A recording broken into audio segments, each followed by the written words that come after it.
Joining me in a Fox Business exclusive, Senator Marco Rubio. So good to have you here, Senator. Thank you. Thanks for having me. I know Venezuela is a subject that is near and dear to your heart, so we're going to get to that momentarily. But first, I want to get to the breaking news out of China.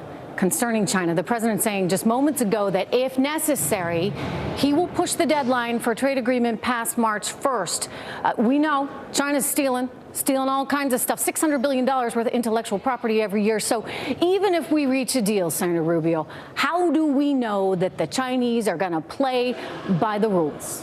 Well, we shouldn't expect that they will. There has to be mechanisms to monitor it. But I think we should start with this baseline. There's a lot of noise around this, so let's make it very simple. And that is, Chinese companies involved in doing business in the United States should have to operate under the same conditions and same restrictions as American companies have to operate in China. I mean, So how is it different? Walk us through that.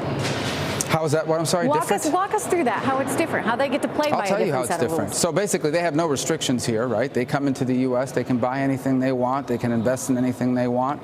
They own the companies here, they can buy any company they want to buy because we're an open society and a free market. So none of this goes through CFIUS and, you know... Well, it can. There's a national, obviously, there's a national security component to it. But in terms of the cost of investment and so forth, they're buying, especially if they're not in a critical industry like telecommunications or anything of this nature, they operate unfettered. Meanwhile, U.S. companies operating in China, first of all, you have to have a Chinese partner. Number two, oftentimes that Chinese partner, once they figure out how to do what you are doing in China, they kick you out and they take over your business. In the process, they'll steal your intellectual property or they'll just force you to transfer it. By law, they'll say you can operate in China, you can have access to our market, but you have to share with us the secrets on how you do it. And then, of course, they figure it out and kick you out. Yeah, and this has been going on for so long. It's been going on for a while. And you know what? I certainly applaud the administration for taking this on in a way that we have not seen previous administrations, at least not so publicly, do. But what's going to change? I mean, why is this time perhaps any different? Are you confident that we can reach some kind of deal where there's some kind of normal playing field? Well, I'm not confident that we can reach a deal with them. For them, it's a major change. I mean, imagine they've had a pretty good thing going for 20 years. It's going to be hard to get them to move from that position. What I am confident of is that for the first time since, the last 25 years, we have an administration that's actually serious about doing something about it. Everybody else ran for president or was president. They claimed they were going to do it.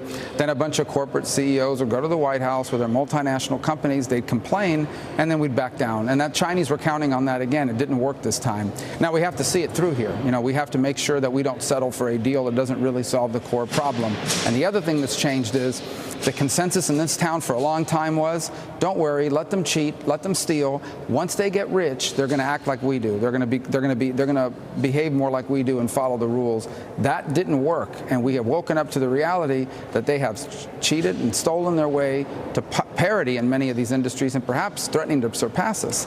Sure. And it's almost too late. In fact, I think this is the last opportunity we have to bring some balance to this relationship. No, I mean, you've got to do it now while we are still the world's largest economy. If you wait until we don't have that status anymore, it may be a whole lot more difficult. Let me turn to Venezuela because a lot of news breaking out of there today. Juan Guaido, the man that we recognize as president, he is now drawing this line in the sand, saying, you know what, humanitarian aid, it's got to get to the people of Venezuela. And he says that this aid will enter the country next Saturday. Now, let me just ask you, is the United States prepared to back him up, sir? Well, the United States is going to continue to contribute to that effort, and we'll do everything possible to help them deliver it. Ultimately, we are here to support the legitimate government of Venezuela and whatever it is they ask for. And I don't speak for the administration. They have to make these determinations, but I certainly encourage them to live up to that. Second, let's understand what there. I mean, I just need to ask because I get that impression too, and I think that the vice president takes this very seriously. I think the president takes this very seriously. I think John Bolton takes this seriously, and Mike Pompeo, who we just heard from, takes this very seriously. Absolutely. But this is a serious moment for the people of Venezuela. We're looking at the pictures that were just fed in today of those hundreds of thousands of people in the street. They want change, and this is an opportunity for them to get it. But, I don't know how Juan Guaido comes forward and says, okay, the humanitarian aid is going in, or else when you have Maduro's army preventing it from going there. Well, let's talk about preventing it for a moment. There's a difference between the people wearing all the fancy uniforms and the men and women on the street that are called upon to enforce it. And I think the moment of truth is going to come when there is food and there is medicine for those soldiers themselves, for their families, for their children, for their neighbors, and they are ordered to stand in the way and block it from reaching their countrymen. And when they don't follow that order, as I truly believe the vast, enormous majority of them will not, it will reveal the fact that Maduro doesn't really have full control over the military. They may not rebel because they're afraid about going to jail right now, but if asked to do things like fire on the people, or if asked to do things like stop food from getting to the people, including their own brothers and sisters and neighbors and loved ones, they're not going to follow that order.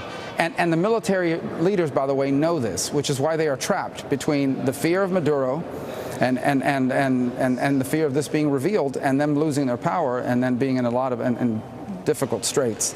Is this an example of what socialism can do? I want to show the viewers some video that came into us.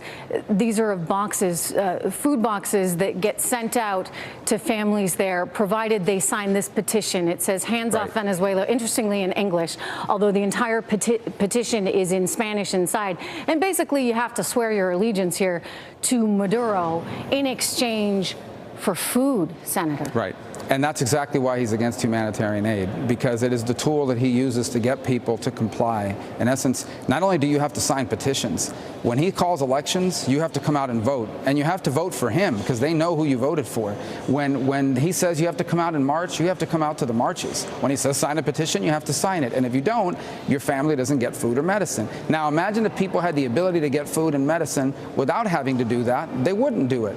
And he knows it. So he uses food and medicine as a weapon. And that is why he's blocking or trying to block humanitarian aid. Is there a lesson for us right now? I mean, you see so many on the left right now migrating towards policies that are more socialist in style than anything else. I mean, you think about the roots of America, and we are a capitalist nation. It has been so much part of our success. Do you worry about that? Well, yeah, but I would say this. I don't believe socialism works. I think it's an economic disaster, and that's repeated itself time and again around the world.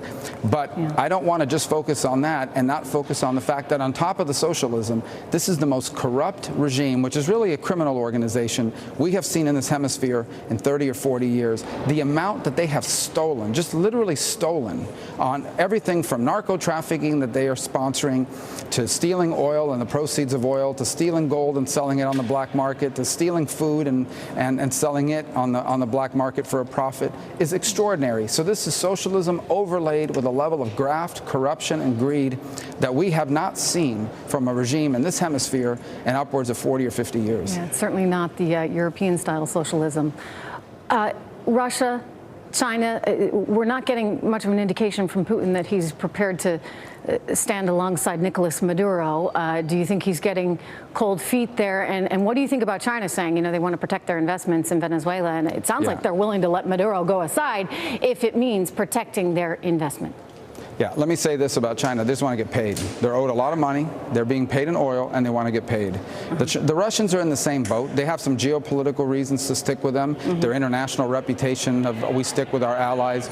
But it's been curious. You haven't seen Putin talk about this personally. And just last week, a prominent member of the rubber stamp legislature in China said he didn't know how Maduro held on. So you can already see the outlines of the double play going on. Even as they are publicly backing Maduro, they're privately, talking to the officials in the opposition to try to get them on board. Senator Rubio, thank you so much. It's good to have you here tonight. Thank you so much.